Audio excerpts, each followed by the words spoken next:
Masih dari reaksi sejarah karena ini nuansa Ramadan dan aku kebetulan banget nih menemukan satu video yang menarik buat dibahas secara kesejarahan teman-teman. Ini masih dari videonya Deddy Corbuzier di YouTube yang ngundang Sabrang ya, vokalis Leto dan juga anak dari Cak Nun ya. Siapa yang tidak kenal lah ya Mas Sabrang yang kerap kali menggantikan Cak Nun di acara-acara Maya yang membahas tentang iman dan juga ketuhanan. Kita langsung masuk dulu aja ke videonya aja deh. Gue aja Mas Abraham. Gini, paham ya gini. Jadi premisnya kan gini, ada kebenaran yang mungkin tidak mungkin kita ketahui tanpa dunia breakdown. Betul. Tanpa bisa tenggelam. Ini contohnya gini. Saya punya kartu banyak nih. Saya tulis. Semua kartu tertutup. Ya, oke. Oke. Saya tutup semua di sini. Kamu nggak tahu tulisan di bawahnya apa? Di sini apa? Semua kartu? Semua kartu di meja itu tertutup. Semua kartu di meja punya tulisan tertutup. Kita nggak tahu. Kita nggak pernah Itu buka. kebenaran atau enggak? Kita nggak pernah Karena tahu. ketika kamu membuktikan, statementnya jadi salah nih. Semua kartu tertutup, orang ada satu kartu yang terbuka kok. Artinya nggak konsisten kemudian dunianya. Sebelum dibuka. Sebelum dibuka. Oke. Ketika kamu tahu kebenarannya, dunianya breakdown nih. Paham nggak? Paham? Ya. Artinya ada sebuah kebenaran yang tidak bisa ditemukan kecuali kamu keluar dari dunia tersebut. Oke. Selama kamu masih di dalam dunia, ada kebenaran yang tidak bisa kamu buktikan. Oke. Jadi poinnya adalah agama itu tidak bisa dibuktikan. Bukan, poinnya adalah ada limit dari pengetahuan manusia. Bukan pengetahuan manusia, limit dari permainan yang namanya jagat ini, bahwa ada informasi yang tidak mungkin kita capai. Oh, unreachable. Unreachable, ini bukan nanti kalau teknologi berkembang, ini namanya God of the Gap ya. Bukan God of the Gap, bahwa nanti teknologi berkembang, pengetahuan berkembang, kita akan kemudian tahu. No, ada limit memang. Saya sebenarnya lebih jelas menjelaskan pakai aksiom, tapi nanti bahasanya agak... Berarti Oke. Nah, kita bahas dulu secara kesejarahannya ya teman-teman ya. Jadi yang dibahas sama Mas Abrang ini kan sebetulnya logika formal yang disepakati oleh ya beberapa cabang ilmu pengetahuan, beberapa disiplin ilmu pengetahuan itu bersepakat dengan logika formal tersebut. Karena ini kita pembahasannya kesejarahan, jadi aku mau tarik dari pemahaman kesejarahanku ya. Jadi ini kita sedang tidak mencari kebenaran, kesalahan itu enggak. Ini kita mereaksi ya. Judulnya juga kan aku reaksi sejarah. Nah, di sini aku mau pakai pendekatan sejarah Marxisme. Jadi aku pakai pendekatan Marxisme supaya bisa memperkaya diskursus dari video ini.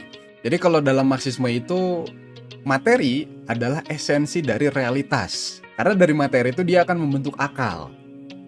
Yang tadi dibahas ini kan logik gitu, logikanya juga logika formal lah ya yang bisa kita hantem nanti akan kita coba sanggah logika formal itu. Nah, karena tadi materi itu yang membentuk akal, maka segala bentuk pikiran-pikiran kita gitu ya, kita bisa menyebutkan ide-ide tentang seni misalkan atau politik praktis atau ide tentang Tuhan bahkan itu berawal dari akal. Nah, maka ketika kita berbicara tentang akal gitu, dia adalah produk dari dunia material. Yang disebutkan oleh Mas Abrang tadi adalah jagat gitu ya, kuasa jagat, kuasa semesta, apalah itulah ya, yang berkaitan sama materi. Kita lanjut dulu ke videonya aja. agak rumit. Jadi gini. Oke, Bib. Jadi menarik nih.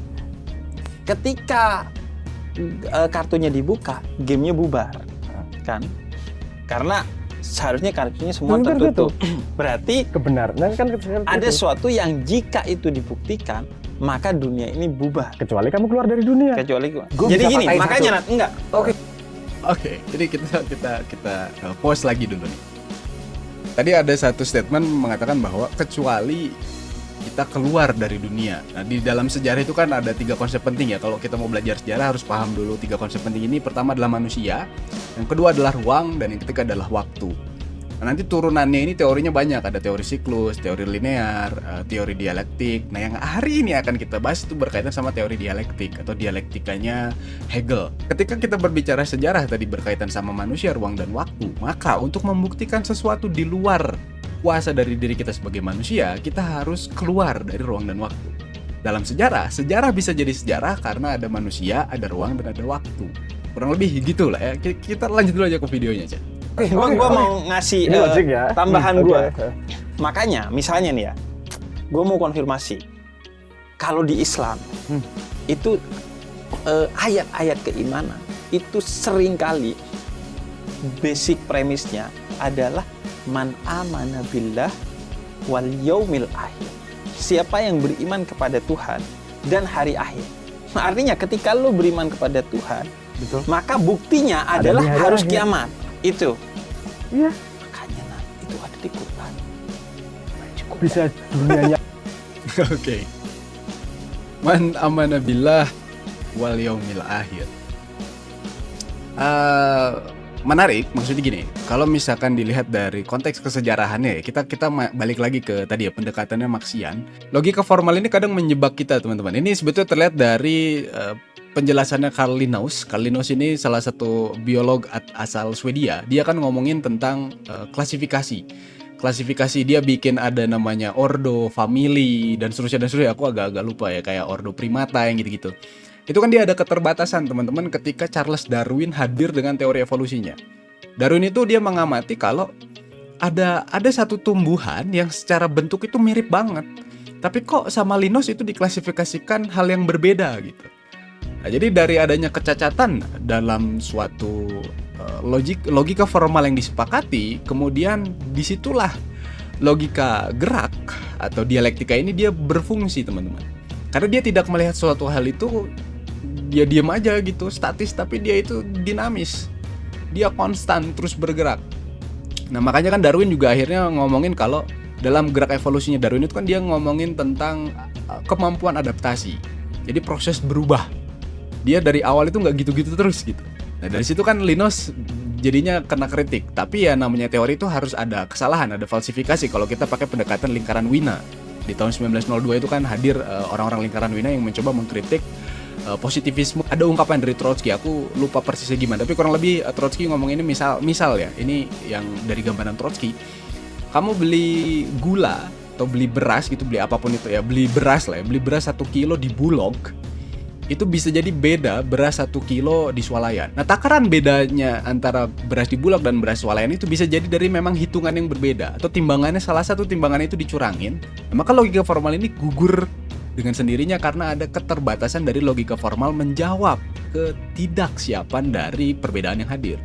Maka gerak dari dialektik itu hadir di sana, dan sejarah itu jadi menarik kalau kita pakai pendekatan yang dialektik, karena kita jadi berpikir nggak pakai pendekatan siklus khasnya Toynbee, atau kita pakai pendekatan linear gitu. Jadi kita pakai logikanya itu adalah logika gerak yang dikenal sebagai dialektika. Kita lanjut dulu ke videonya aja. Ya kiamat, bisa kamu kiamat sendiri secara Betul, personal. iya. Udah kiamat, tahu nih terusnya kemudian. Tapi gue punya ada pemahaman juga nih. Oke, ini kita bahas dulu yang perkiamatan ya, karena ini takutnya kelupaan ya. Tadi dibahas juga sama Jafar kan, kalau kita mau tahu Tuhan itu ada atau enggak, atau apapun itu yang ingin kita ketahui kebenarannya yang sekarang masih ada batasannya, kita harus keluar dari batasan itu dulu gitu. Nah, di sini kalau kita pakai pendekatan Marxian, itu nanti kita mengenal istilah negasi dari negasi. Jadi kalau kita ingin membuktikan sesuatu hal, ya kita harus menegasi dari negasi tersebut, dan negasi dari negasi itu adalah kiamat, kematian, apapun itulah. Nah, kalau pakai pendekatan logika gerak, negasi dari negasi itu dia bisa maknanya positif, tidak selalu makna negatif akhir gitu. Contoh konkretnya gini, aku kasih informasi gini. Negasinya yang eksis hari ini itu adalah masyarakat kapitalis. Negasi dari negasi adalah masyarakat komunalis. Berarti kan negasi dari negasinya itu tidak makna negatif, melainkan makna positif. Dan boleh jadi untuk membuktikan sesuatu hal yang belum terbukti hari ini, tidak harus dalam kondisi yang nestapa atau yang negatif. Seperti yang tadi diungkapkan. Ya, meskipun kalau kita konteksnya di sini adalah konteks ketuhanan, agak sulit karena ada limitasi dalam filsafat sejarah sendiri untuk bisa merumuskan gerak dari sejarah ini sejauh mana.